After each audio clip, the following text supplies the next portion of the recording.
علمت شوف تفي من مصادر مطلعة أن فرحة عيد الفطر تحولت لدى أسرة بسيطة تقطن في أحد الدواوير القريبة من مدينة سطات إلى مأت بعدما وضع عب أسرة صغيرة حدا لحياته شنقا بسبب كسوة العيد.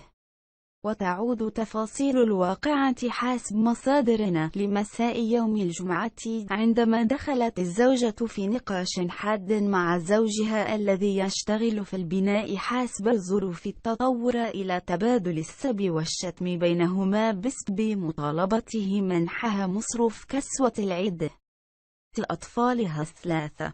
وقد تطور النقاش للضرب قبل أن تترك الزوجة بيتها رفقة أطفالها الصغار في اتجاه منزل والدها بنفس الدوار. وقد تم العثور في الساعات الأولى من صباح اليوم السبت على الزوج معلقا بوسط حبل في غرفة منزله لتتحول بذلك فرحة العيد إلى مأتم.